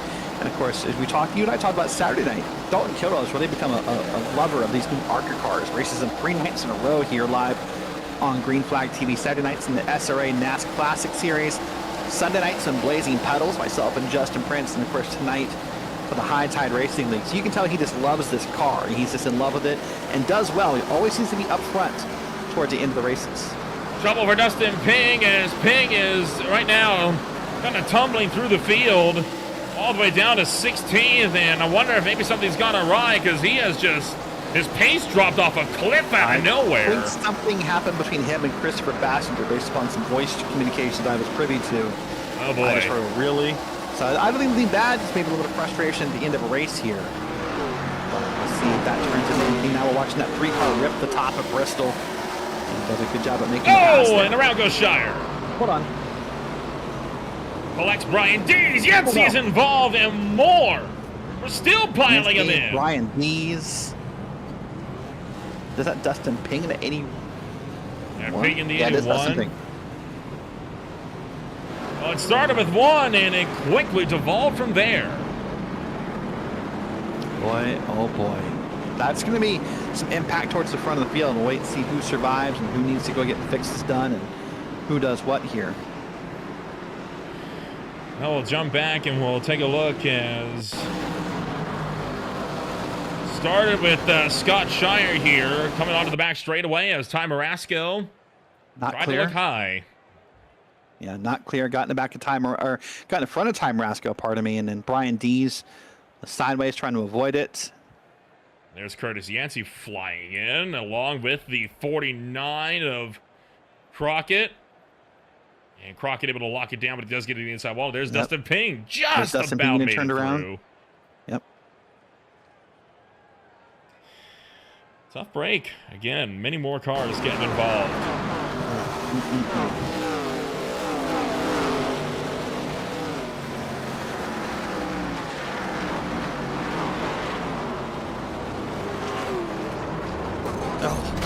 Oh boy. He went up in the wall. Boy, oh boy. Haiden Wheeler up trying to get around it. Multiple laps down at the moment, but let's see here. Michael Keithley, your lucky dog there, by the way. He'll get back in the lead lap, so good news for him. Well, you know, I see all this contact, and I keep thinking about the game of tag. You know, speaking of which, back in like 2021, do you know Mr. Beast hosted a game of tag? I think it was for 50 people at this track? A $500,000 game of tag at Bristol Motor Speedway. That I did know. Yeah, you always ask me if I know this or that. That I did know. I don't want to talk about what you don't know. It's painful sometimes. We went through the Rock and Roll Hall of Fame inductions last night. What you don't know. I'm not a music. I'm a racing guy. Don't ask me racing Hall of Fame inductions. I won't know either. Fair enough. Fair enough. Well, look at this. Michael Thorpe Jr., I think for the first time, is going to be up in the front row here on the restart. And if there's someone who I think could make the inside work, Michael Thorpe Jr. could be it. If he doesn't make the inside work on the start, he'll be competitive very quickly. 30-plus people watching us live on Green Flag TV. If you're just tuning in, welcome to the back portions of the Haiden Wheeler 200. As the iRacing pace car makes its dive at a pit road, we'll enter the Geico restart zone. Get that green flag a-waving, and it's 26 to go.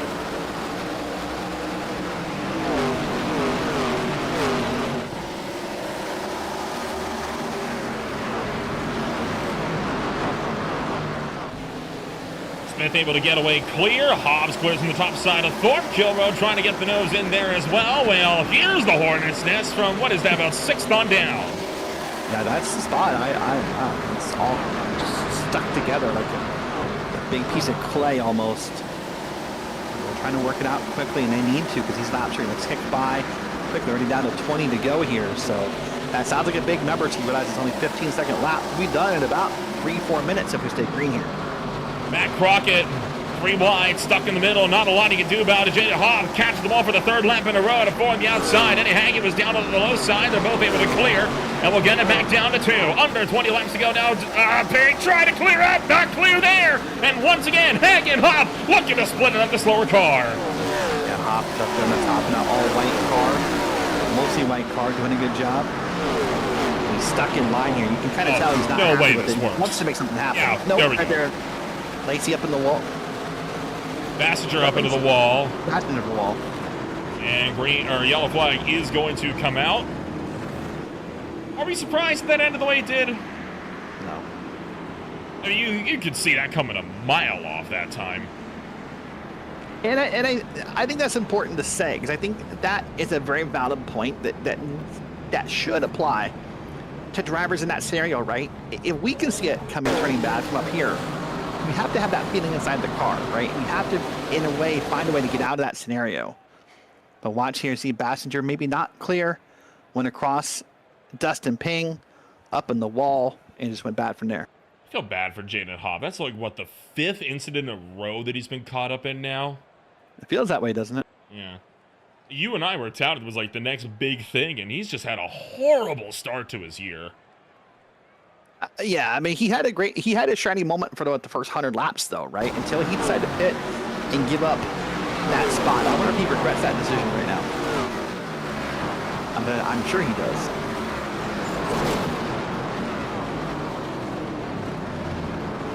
Well, yet another yellow flag. This one puts us even closer to the end of the race.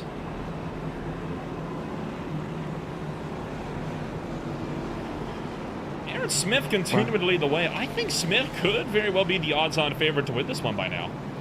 Yeah, that does look that way, doesn't it? So now you're going to start to wonder about all the what-ifs involved, right? I was surprised that Michael Thorpe did not get a bigger run on that start. I predicted it, and I was wrong. Multiple people got around.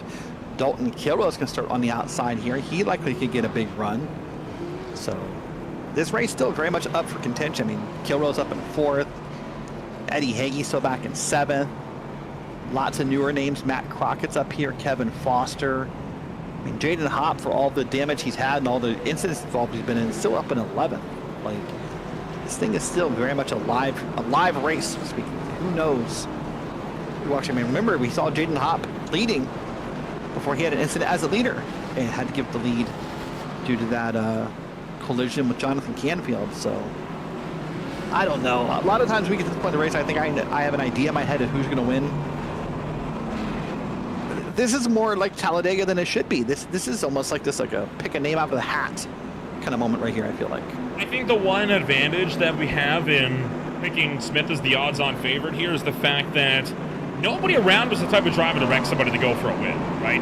And everybody around here, they like to race clean and respectfully. I doubt anyone's going to be, making an aggressive chrome horn move here. Yeah. Here we go. That was 13 to go. The big jump. So the battle for 3rd will go the way of Kilroe and turns it into the battle for 2nd, trying to go around the outside of Jeremiah Hobbs. And this allows for Aaron Smith to start to pull a gap up at the head of the field with a dozen to go. Let's see if this outside lane does work. Kilroe's going to get around quickly here around Hobbs. And he'll have a clean shot up at the leader. About 3 minutes of racing if we stay green here. So Kilroe needs to make it happen fast. Last time by Kilroe, about a 1/10 of a second faster, by the way. And right now, Thorpe Kilroe continues his strong runs, and oh boy, no! Thorpe's been turned up into traffic. Huge hit into the wall for David Lakey. Yellow flag comes out again in a brutal crash in turn 1. That was brutal. That was Thorpe went back up the track and it's got T-boned. And that will spell an end to Thorpe's day. It's going to spare up. I think it's going to spell the end of a lot of days, honestly. Let's watch this again. And we'll jump back a little bit watch further. There's Thorpe.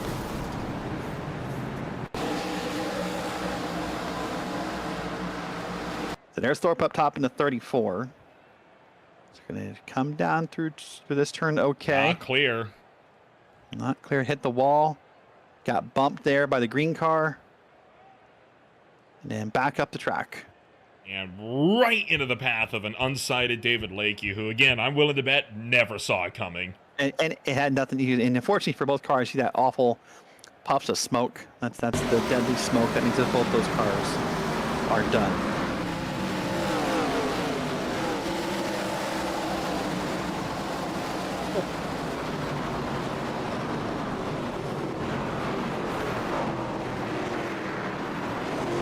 Right on board with David Lakey here.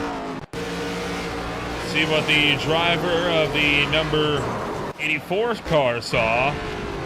Oh, wow. He was already blinked out, so he probably didn't even know there was a crash. Yeah, unfortunately, it appears to be the case. So, boy, oh boy, we're down to 20 cars for the moment on the lead lap. Brian D's the last one on the lead lap. See, again, a 34 punted to the inside and punted to the outside. Oh boy. This yellow puts us past the 10 to go mark quite convincingly. Overtime, I think inevitable. It does feel that way, doesn't it? It does feel that moment. And I think what may be the best news for Aaron Smith as far as winning this race is that Dalton Kilroe is going to be stuck on the inside on this restart. And that if I want to hold off Dalton Kilroe, that'd be the best way to do it, right? Is get him down on the inside and hope he can't get to the top of the track in time to run me down here. We'll go green with likely, I think, 5 to go. We're doubling up here. I don't think anybody is going to realistically be able to catch Smith at this point in time. I mean, it takes so long just to get clear for second, and by the time you're clear, he's out by like half a second. That takes several laps to run down, and these guys don't have that. I think Smith's got this one. Yeah, it'll take one good run. I don't know. Or wheel spin. Could be that too. Only way he really loses this is if it's either a colossal mistake on his end or if somebody makes an absolutely insane Won't even top there. Huh? All right. Look at Kilroe's kind of squeezing the top there. Kilroe did not give extra space. Green flag is out. Not a good start from Kilroe. That might be the decider. Austin McGill around the outside. Coming around, 5 to go, making it now 4. No, McGill cleared himself. Slides across the nose, somehow saves it. Kilroe trying to get back in line as we rock it back down to turn 1. Both of them say that's a great job. Kilroe's going to come out in P2 and pull up ahead of McGill here, but that allowed a big gap to form here with about 3 laps to go. 3 laps to go, still got a lot of room to battle this one out. 4 to go this time now 3 to go. And some drivers still slicing the dicing. Cars around in the background. Dustin pings around and into the wall, and surely this doesn't go green. It does not. And it's overtime. Well. That's good. In my opinion, good news for Dalton Kilroe. That's going to put him back on the top lane on this restart to catch the leader. That's where Dalton Kilroe wants to be, I would think. He may be frustrated by the fact we're going overtime, but that may be his advantage. Watch the wreck in the back of the field. Here's going to be Ty Marasco's back there.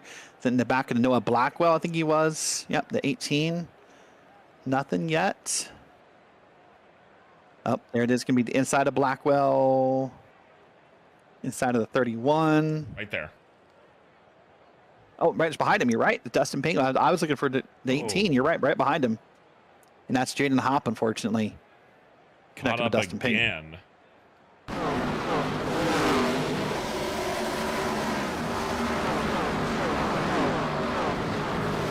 Watch this right here. You'll see that better shot of Dustin Ping. I think it just comes down. It's hard to up an angle with so many cars in the way, but I think he came down the track. Maybe he bounced off the wall. I don't know. I want to get a look back on Austin McGill as well. This is going to be off of the initial start here. And take a look at what this 78 car is going to pull off here, coming back around into turn numbers 3 and 4. He's going to clear himself across the nose of Kilroe, and look at how far sideways that car gets. How he saved that, I have no idea. Yeah, I know you put together the Green Flag TV Saves of the Month video. That's going to have to be on there, because that's incredible. No doubt about it, it's going to be on there. Oh, by the way, McGill did apologize, just for the record, so I'm sorry that happened. Don't worry about it. So hopefully all that's been put to bed and they're both good. Right here. Ooh, that's a scary thing. And props to Dalton Kilroe, by the way, for lifting a little bit and letting McGill have the space to get in that car. I mean, Kilroe could easily have stayed in the pedal, but did not. Well, green-white checker to tent number 1 coming at us here, this time by... Right now, McGill holds the lead. Aaron Smith, he holds the inside. Smith holds the outside. Oh, Kilro's on the inside. Kilro's back and forth. Interesting. Okay. Huh. This one could go either way. As it is green-white checkered attempt number 1. 2 laps the distance. Do we make it to the white flag? Smith takes the lead.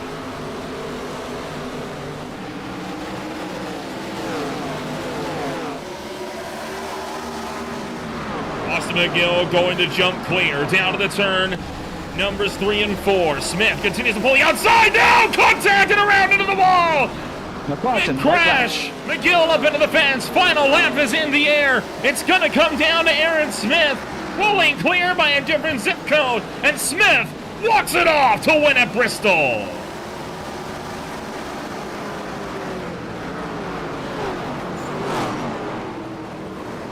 Boy. Oh boy.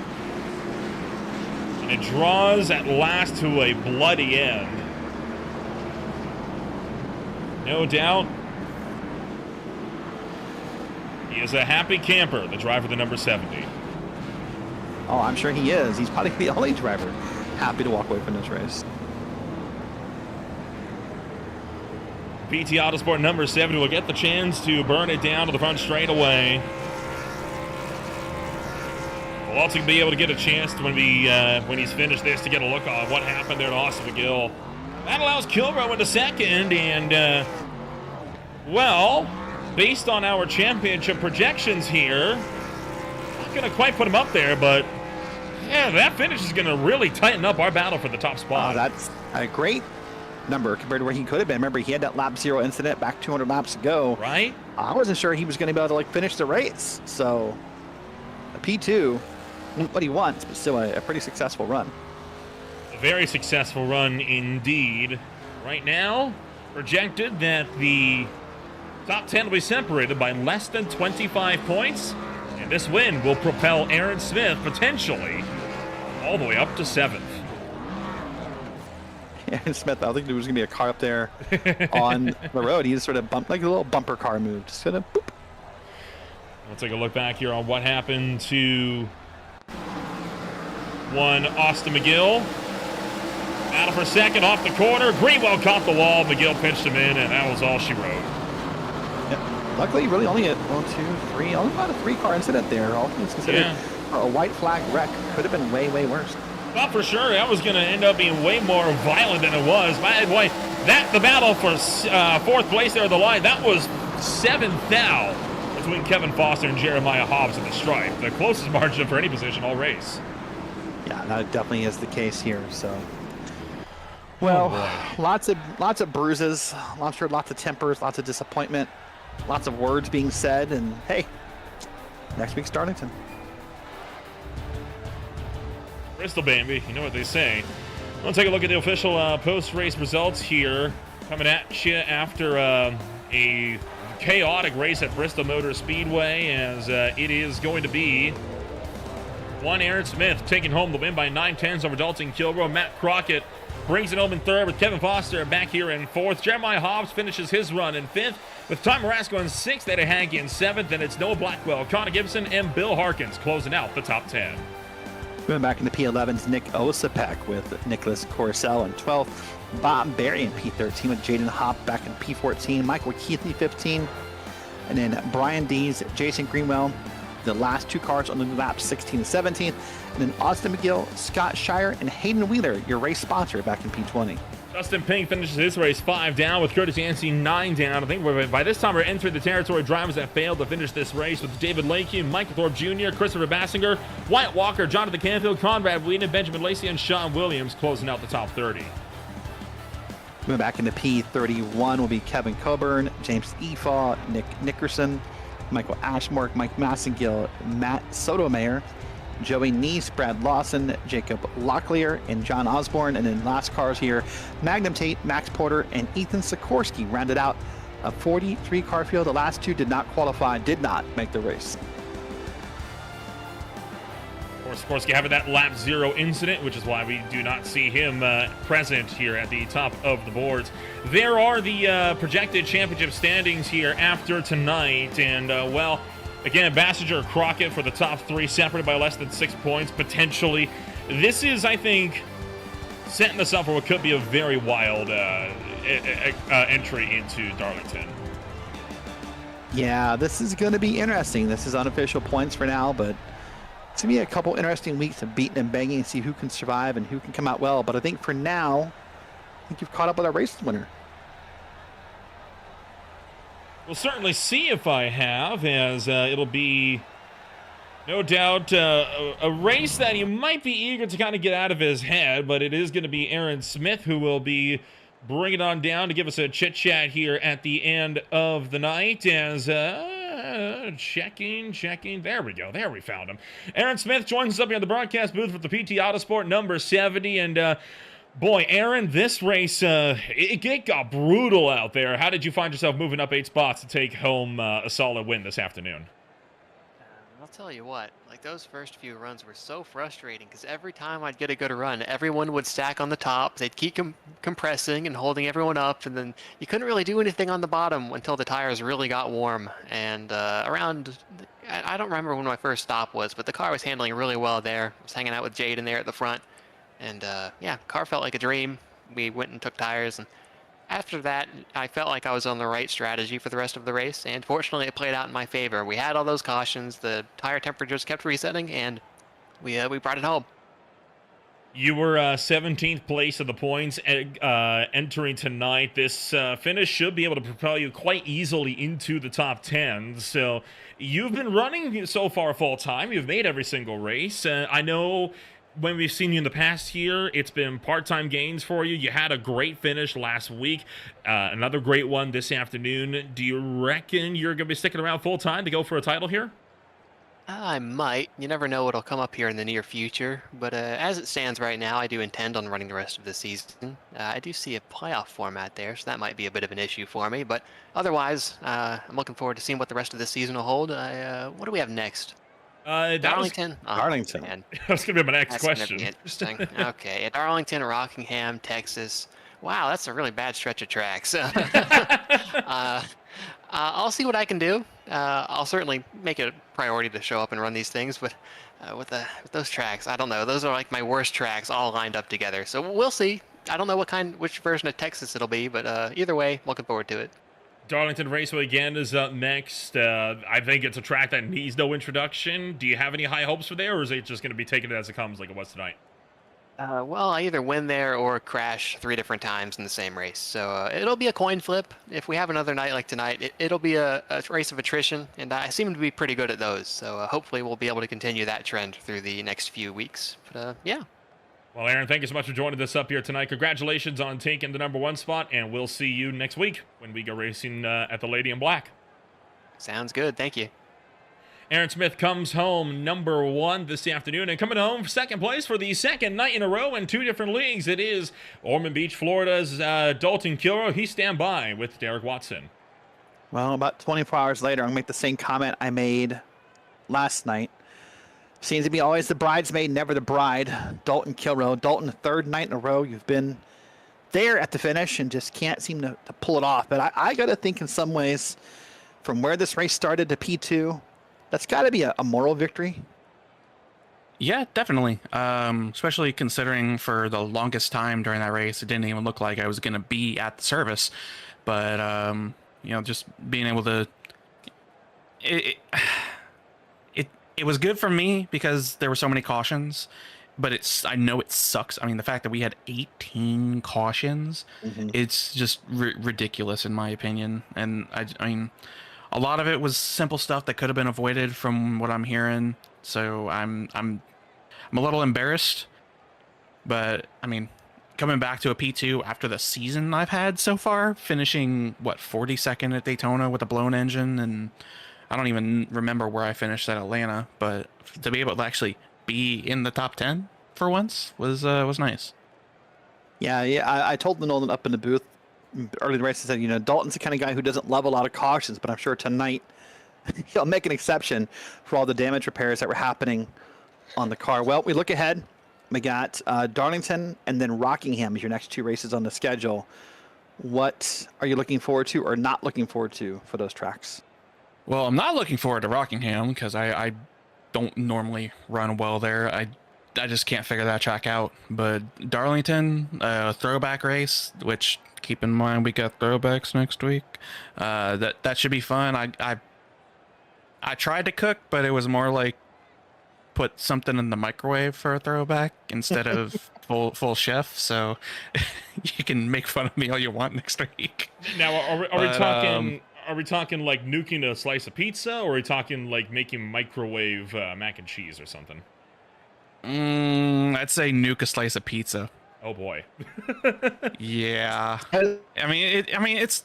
I feel like I did an okay job for what the throwback's trying to be, but you'll see what it is next week, and you can critique it as much as you want. All right, well, fair enough. Well, listen, great job on recovery run P2 tonight. We'll see you next week. We'll see you all weekend long, I guess. SRA, Blazing Pedals, and High Tide. So we'll talk to you soon. Yeah, sounds good. All right, that is Dalton Kilroy finishing P2. And let's go ahead and catch up with our third place driver. That's Matt Crockett, driver of the number 49 machine. Matt, 18 yellows, lots of anger, lots of tempers, lots of words said. But for you, lots of points scored after a P3 run. Good job. Thank you. Appreciate it. How did it feel down there? Did it feel as chaotic as it looked? Yeah, I was turning the wheel a lot more and going for holes I probably shouldn't have been going for, but yeah.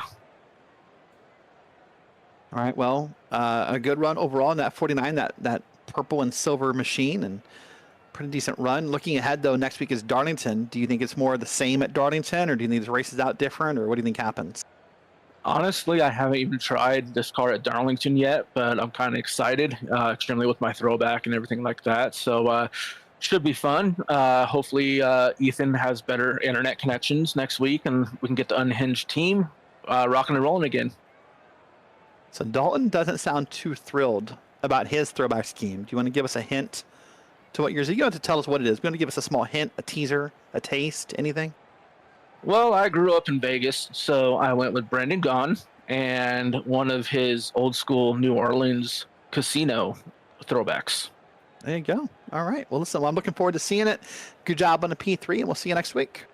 Thank you so much. Thank you for the time. Thank you for everybody watching. Make sure to like it. Everybody hit that thumbs up. There you go. That is Matt Crockett. And Nolan, and that concludes the interviews for a very bumpy, rocky, and aggressive Bristol race. Now, was it as rocky as Rockingham? That's going to be the big ticket question. It was rockier than Rocky Road ice cream, I'll tell you that. But there's a lot of puns that could be made on this. We could milk this for a good long while if we really wanted to. But, coming on up over the next little while, obviously, a bumpy race tonight. These races happen. It has not been, I think, a start to the season the High Tide Racing would have wanted. Darlington's next week. Darlington is such a unique quantity. It could really go either way. I'm hoping for the best. They've had great races there in the past, especially Season 2's finish was on point. But Darlington's been a spot of anger for quite a few drivers across various different leagues on Green Flag TV the last little while. Hey, like we say, could go either way. Yeah, that's why we run it. Who knows what'll happen? It's a bigger racetrack, more space, more off-track space, so maybe some more space to get single-filed out and let some fun happen. Well, we'll look to see how this is all going to pan on out when we go racing next week. Before we get to that, though, first and foremost, tomorrow night, it is going to be the old Messerel Cup Series with the second to last race of the season at the Iowa Speedway. A doubleheader on Wednesday for the PSR Sim Gaming Expo Truck Series as they will be swinging on out not Rockingham, but Texas Motor Speedway. The Beer League swings out to Magello with the Speed Cup Series out at Texas Motor Speedway. Then it's SRA's NASCAR Classic Series and HTRL on Saturday and Sunday. Tentative coverage for both of those races. And we'll see what Blazing Pedals is up to as well. That takes us then to next week, where it will be the High Tide Racing Guardian Premier Series out once again over at the Darlington Raceway here on Green Flag TV. If you want to find out more about who we are, what we can offer you, you can check us out today at www.greenflagtv.com. And as always, thank you so much for joining us. My name is Noel Rempel alongside Derek Watson. We'll see you next week when we see who can tame the Lady in Black.